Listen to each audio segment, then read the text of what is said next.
এগুলা যদি আমরা একটু কোরআন থেকে আলোচনা শুনতে পারি তাহলে বুঝে আসবে যে আমরা আমাদের ভিতরে এই গুণগুলি আছে কিনা। যদি না থাকে তাহলে আমাদের ভিতরে এই গুণাগুলি আনার প্রয়োজন আছে না নাই?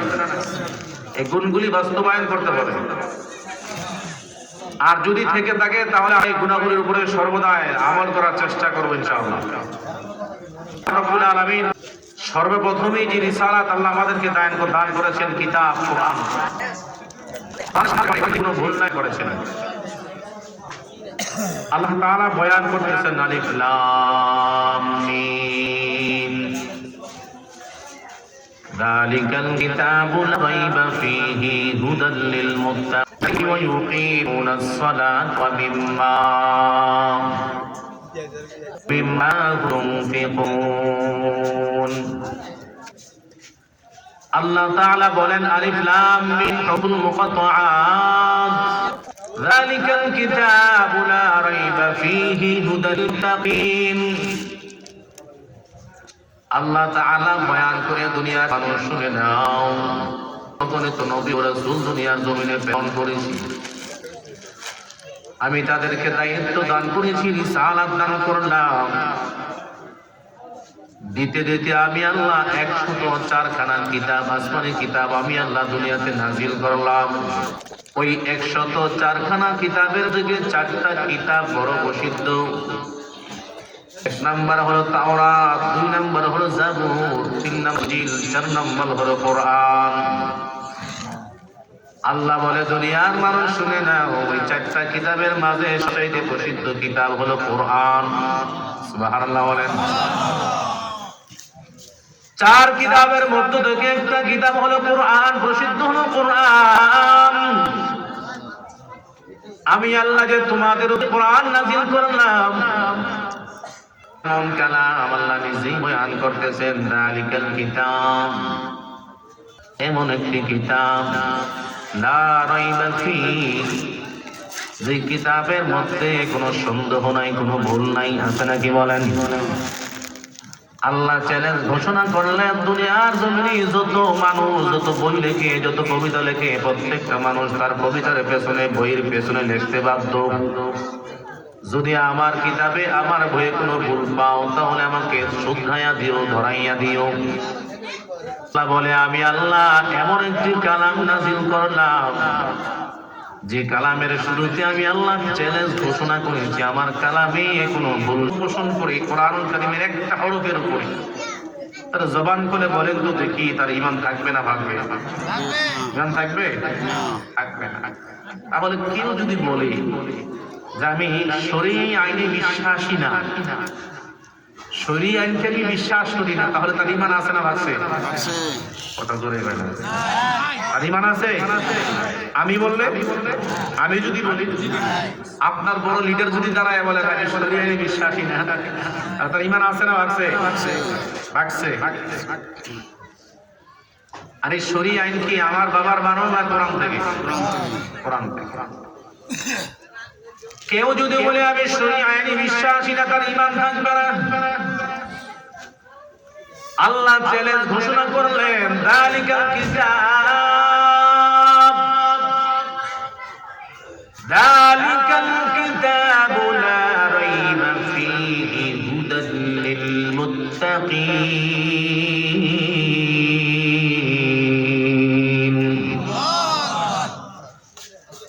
আল্লাহ বলে দুনিয়ার মানুষ শুনে নাও, কিতাবে কালাম যে আমি আল্লাহ নাযিল করলাম,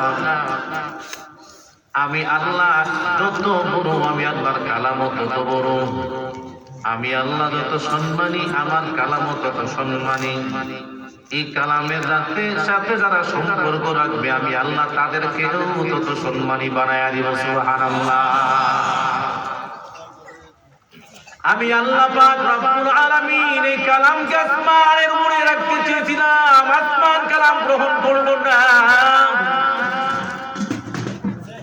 আসমান বলল আল্লাহ আপনি যত দামি, আপনার কালামও যত দামি, আমি আসমান এই কালাম গ্রহণ করতে পারবো না, আমার শক্তি নাই, ক্ষমতা নাই।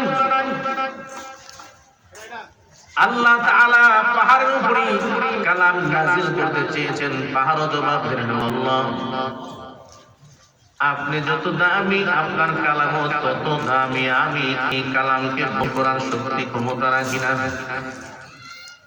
এরপরে আল্লাহ জমিনকে বললেন, এই জমিন বলল আল্লাহ আপনি যত বড় দামি আপনার কালামও তত দামি, আমি জমিনের ক্ষমতা নাই আপনার কালামকে বহন করার জন্য। আল্লাহ তাআলা শেষ মুহূর্তে মানুষের কলবের ভিতরে এই কালাম নাযিল করে দিয়েছেন। সুবহানাল্লাহ। এই কালাম এত সম্মানী কালাম, মানুষ যদি কালামকে সম্মান দিতে পারে, আল্লাহ বলে আমি আল্লাহ তাকে দুনিয়া তো সম্মানী বানায় দিয়ে কবরও তার সম্মান, হাসরের ময়দানও তার সম্মান। আল্লাহু আকবার বলেন।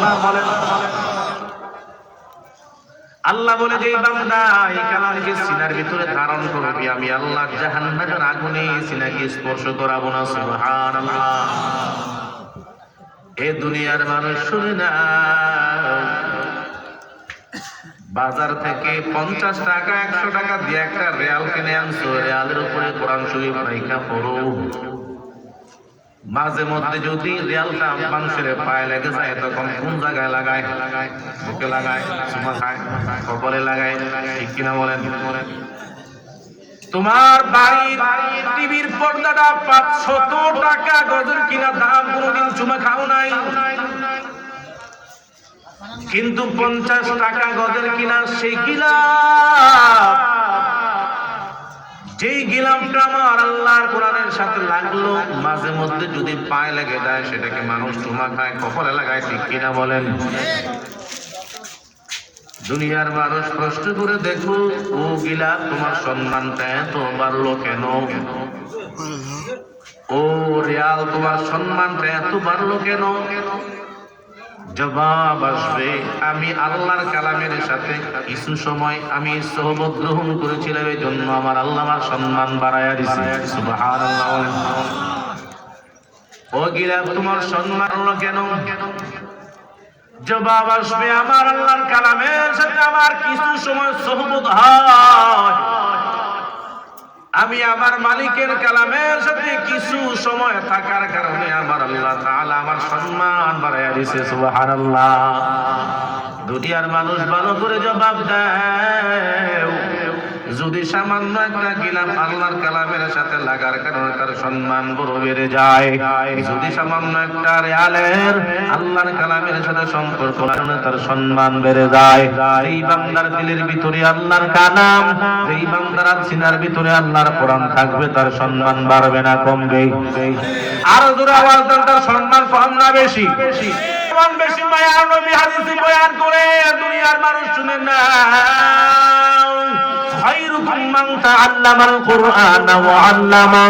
আমি পয়গম্বর তোমাদেরকে সার্টিফিকেট দিই, ভালো করে শুনে নাও।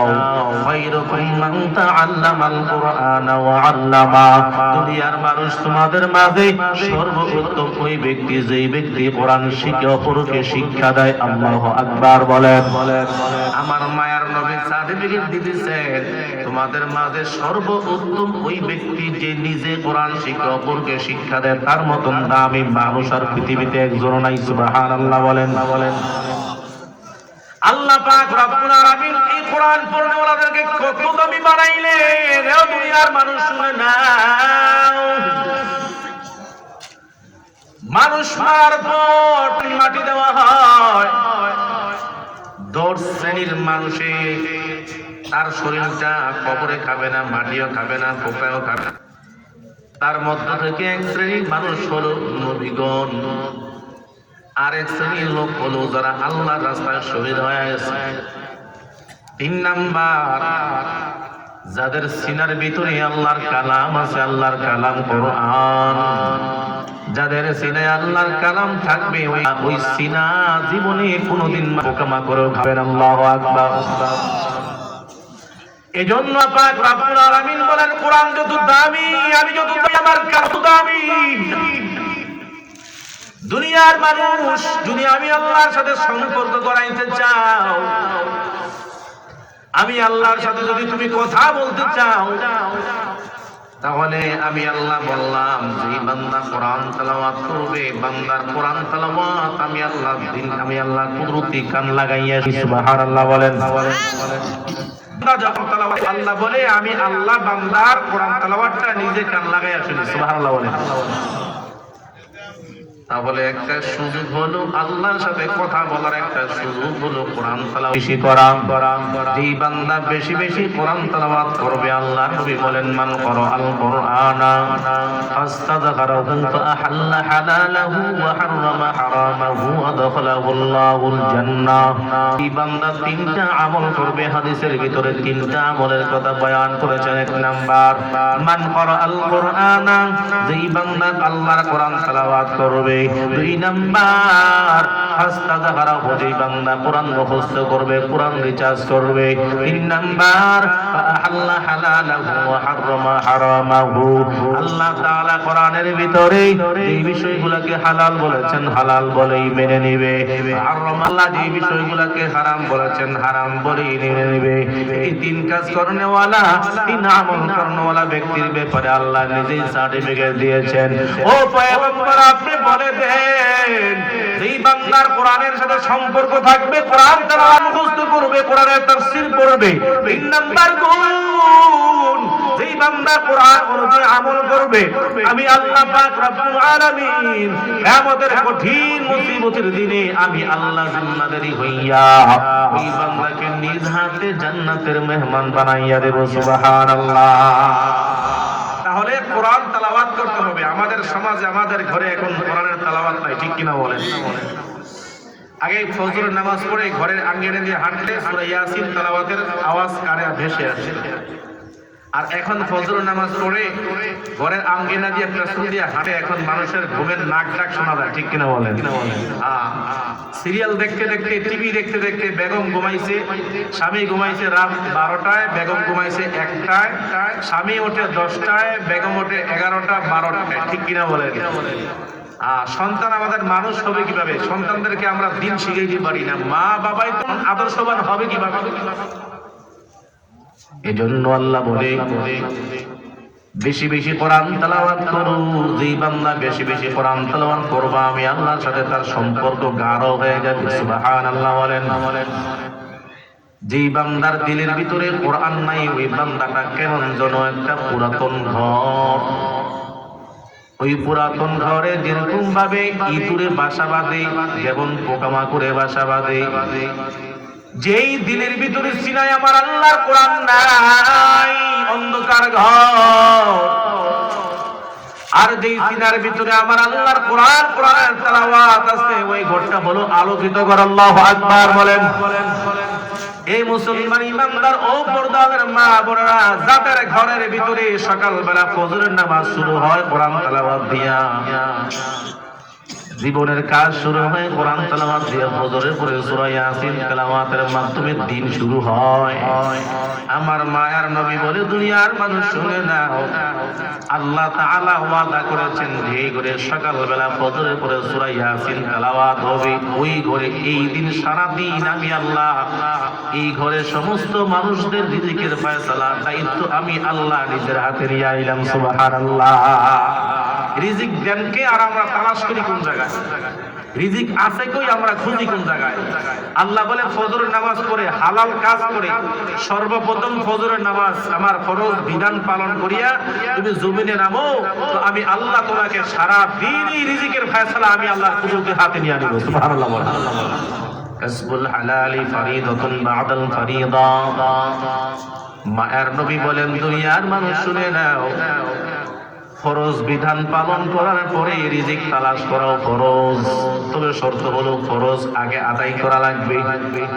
আমরা মুসলমান, আমরা মানুষ ফজর আগে দৌড়াই জমিনে, ঠিক কিনা বলেন? চাষি ভাই দৌড়ায় জমিনে, ব্যবসায়িক ভাই দৌড়ায় দোকানে, আর যারা সিএনজি চালায়, গাড়ি চালায়, তারা রাতের 3টা বাজে ঠান্ডার দিনে নামাজ পড়তে পারে না, নালায়েকে ঠান্ডার জন্য নামাজ পড়তে পারে না, কিন্তু ঠান্ডা দেওয়ার বান্দা দৌড়ে গ্যাসের জন্য সিরিয়াল ধরতে পারে, ঠিক কিনা বলেন? আল্লাহ পাক রব্বুল আলামিন বলেন, শুনে না, আমি আল্লাহর হাতে রিজিক। ও নবী, আপনি বলে দিন রিজিকের টেনশন যেই বান্দা ফজর নামাজ পড়িয়া সূরা ইয়াসিন তেলাওয়াত করে রিজিকের জন্য বের হইয়া যাবে, আমি আল্লাহ ওয়াদা করলাম এই বান্দার সারা দিনের রিজিকের দায়িত্ব আমি আল্লাহ কুদরতি হাতে নিয়ে নিলাম। সুবহানাল্লাহ। আর আমরা মানুষ রিজিক খুঁজি জমিনে, আমরা মানুষ রিজিক খুঁজি দোকানে, আমরা রিজিক খুঁজি গাড়িতে, আমরা রিজিক খুঁজি বাড়িতে। ভাই আল্লাহ বলে বান্দা আমার শুনে নাও, এই বান্দা আমি আল্লাহর সাথে সম্পর্ক গড়াইয়া রিজিকের জন্য বের হবে, তোর টেনশন করা লাগবে না। আমি আল্লাহ ওয়াদা করলাম 5 ওয়াক্ত নামাজ সময় মতন আদায় করে দে। দুনিয়ার সবচেয়ে বড় একটা টেনশন হলো রিজিক। আমি আল্লাহ ওয়াদা করলাম বান্দা তোর সবচেয়ে বড় রিজিকের টেনশন দূর করিয়া দিব। সুবহানাল্লাহ। এজন্য প্রত্যেকের ঘরে কোরআন তেলাওয়াত লাগবে, ঠিক কিনা বলেন? যার ঘরে কোরআন তেলাওয়াত আছে ওই ঘরে রহমত বরকত শান্তি আছে। যেই ঘরে কোরআন তেলাওয়াত নাই, রহমত নাই, বরকত নাই, শান্তির আশা করা যায় না। স্বামী স্ত্রীর কথা মানে না, স্ত্রী স্বামীর কথা মানে না। যে ঘরে নামাজ নাই, রোজা নাই, হালাল নাই, হারাম নাই, পর্দা বসিতে নাই। সন্তানকে যদি আদর্শ সন্তান বানাইতে চান, মায়ার নবী বলেন দুনিয়ার মানুষ শুনে নাও, যদি তুমি তোমার সন্তানকে আদর্শবান সন্তান বানাইতে কোরআনের শিক্ষার বিকল্প নাই। যদি কোরআনের শিক্ষা তোমার সন্তানকে দিতে পারো, আমার আল্লাহ পাক রব্বুল আলামিন সন্তানটাকে আদর্শ সন্তান বানায়া দিবে। সুবহানাল্লাহ বলেন। এই সূরা বাকারার শুরুতে আল্লাহ পাক রব্বুল আলামিন একটা চ্যালেঞ্জ ঘোষণা করেছেন, ও দুনিয়ার মানুষ ভালো করে শুনে নাও। এই কোরআনের ভুল ধরার জন্য কত টপ লেভেলের মাস্টাররা কত কবিতা লেখলো, কত গল্প লেখলো। কোরআনের ভুল ধরার জন্য কত চেষ্টা করলো, কেউ পারে নাই। আমি আল্লাহ চ্যালেঞ্জ ঘোষণা করলাম, এই কোরআন আমি আল্লাহ নাযিল করেছি, কোরআন হেফাজতের দায়িত্ব আমি আল্লাহ নিয়ে নিলাম। আল্লাহ বলে যালিকাল কিতাব লা রাইবা ফীহি, আমি আল্লাহ এমন একটি কিতাব, এমন একটি কোরআন তোমাদেরকে দান করলাম, এই কোরআনে কোনো ভুল নাই, কোনো সন্দেহ নাই। আল্লাহ এর পরে বলতেছেন হুদাল্লিল মুত্তাকিন, এই কোরআন শুধু মুত্তাকিনদের জন্য পথ প্রদর্শক হবে। শর্ত লাগায় সবার জন্য পথ প্রদর্শক হবে না, একমাত্র মুত্তাকিনদের জন্য। আল্লাহ পাক রব্বুল আলামিন এর পরে মুত্তাকিনদের বৈশিষ্ট্য বয়ান করেছেন। মুত্তাকি কারা? যারা চুরি করে হেরা। কি বলেন? এই মাইকম্যান কই একটু কমাও। যারা নামাজ পড়ে না হেরা মুত্তাকি। কি বলেন? যারা সবসময় মিথ্যা কথা বলে হেরা মুত্তাকি। তাহলে বোঝা গেল যারা মিথ্যা বলে না, যারা নামাজ ছাড়ে না, যারা গান বাজনা শোনে না, যারা পরের হক নষ্ট করে না, তারাই মুত্তাকি। ঠিক কিনা বলেন? যারা এই মঞ্চ পাইয়া বড় বড় বড় বড় কবিতা বলে, বড় বড় লেকচার দেয়, মাঝে মধ্যে টুপিও পাল্টায়, মাঝে মধ্যে গায়ের জামাও পাল্টায়, সময় আসলে বান্দা সুরত পরিবর্তন করে, তারাই মুত্তাকি। কি বলেন? ক্ষমতা যাওয়ার জন্য পাঞ্জাবি নতুন নতুন, দাড়িও নতুন, টুপিও কয়েকটা, নামাজ 5 ওয়াক্ত হ্যাঁ ভরে 8 ওয়াক্ত। কি বলেন? আত্মশক্ত হমনি পড়ে, আসর নামাজ 3 বার। তাহলে সামুন্ডার একটা স্যার আপনার এই মুহূর্তে নামাজ পড়লে মুখে পেটাইতে গিয়ে আমি আল্লাহর লাগে আরাম করি না, ক্ষমতা হওয়ার লাগে। মাঝে মধ্যে হেরা হুজুর করে ধর্ম ব্যবসায়ী কয়, বুঝা গেল আসল ধর্ম ব্যবসায়ী কি হেরা না হুজুরে না? ধরে কয় না? ভয় পাইতেছেন? তোমার ভয় আছেন তোরে? ভয় নাই। আল্লাহ পাক রব্বুল আলামিন এটাই বয়ান করেন হুদাল্লিল মুত্তাকিন। এই কোরআন সবার জন্য পথ প্রদর্শক হবে না, কাদের জন্য পথ প্রদর্শক? আল্লাহ বলে মুত্তাকিনদের জন্য পথ প্রদর্শক। আল্লাহ মুত্তাকিনদের বৈশিষ্ট্য বয়ান করেছেন। অল্প সময় কিছু কথা বলবো, দেখি আসুন আমরা একটু আলোচনা করে দেখি আমাদের ভিতরে এই গুণগুলো আছে না নাই। এ মুসলমান ইমানদার, আল্লাহ 1 নাম্বার গুণ বয়ান করেন। ভয় পাবেন না, আমি আবার উল্টাপাল্টা কইতে আমার অভ্যাস নাই। আমার ইউটিউবে সার্চ দিয়ে দেখেন, রাজনীতির বয়ান আমি জীবনে করি, আমার বইলা দিলেও আমি করি। কারণ একজনের মধ্যে আরেকজনের হিসলা করতে চিন্তা আমার নাই। আমি একটু চিন্তা করি যে সবাই যাতে মিলেমিশে আমল করতে পারে। প্রত্যেকটা মাহফিল যেন এমনই হয়, ঠিক কিনা বলেন? হিস না থাকবে, হিংসা বিদ্বেষ। মাহফিল ওয়াজের বয়াদের মাধ্যমে হিংসা বিদ্বেষ দূর হবে, ঠিক কিনা বলেন? এক বক্তা এসে একরকম বলবো, আরেক বক্তা এসে প্রেস লাগায় দিয়ে গেল, মারামারি কোথায় করে? এগুলোর দাওয়াত দেবেন না। হিংসা বিদ্বেষ যাদের বয়ানে দূর হবে, যাদের ভিতরে ভ্রাতৃত্ব বন্ধন সৃষ্টি হবে, তাদের মাধ্যমে মানুষ ইসলাহ হবে, নামাজ পড়বে, রোজা ধরবে, ফিতনা তাদের মাধ্যমে দূর হবে, তাদেরকে আমরা সমাজ আনবো ইনশাআল্লাহ। আল্লাহ পাক রব্বুল আলামিন বলেন, মুত্তাকি কারা আমি আল্লাহ গুণ বয়ান করি। এক নাম্বার গুণ, যালিকাল কিতাবু লা রাইবা ফীহি। আল্লাহ বলেন এই কোরআন মুত্তাকিনদের জন্য পথ প্রদর্শক, মুত্তাকি কারা আল্লাহ বয়ান করতেছেন। এক নাম্বার গুণ, আল্লাযীনা ইউমিনুনা বিল গায়ব, যারা অদৃশ্যের বিষয়ের উপরে ঈমান আনয়ন করে, বিশ্বাস স্থাপন করে। বলেন না, অদৃশ্যের বিষয়। এত কষ্ট করে ঠান্ডার দিনে নিচে বসে আছে, আমি উপরে বসে আছি, উপর দিক দিয়ে কুয়াশা। আরো জোরে বলেন। আল্লাহকে পাওয়ার জন্য আসলাম, আল্লাহকে কোনোদিন দেখি নাই।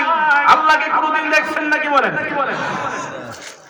এত নামাজ পড়লাম, এত সেজদা দিলাম, 5 ওয়াক্ত নামাজ মসজিদে যাইয়া হাজির হইয়া আদায় করি, কোনোদিন আল্লাহকে দেখলাম না। আল্লাহ বলে এটাই তো বিশ্বাস, এটাই তো ঈমান, এটাই তো মুত্তাকির গুণ। আল্লাহু আকবার বলেন।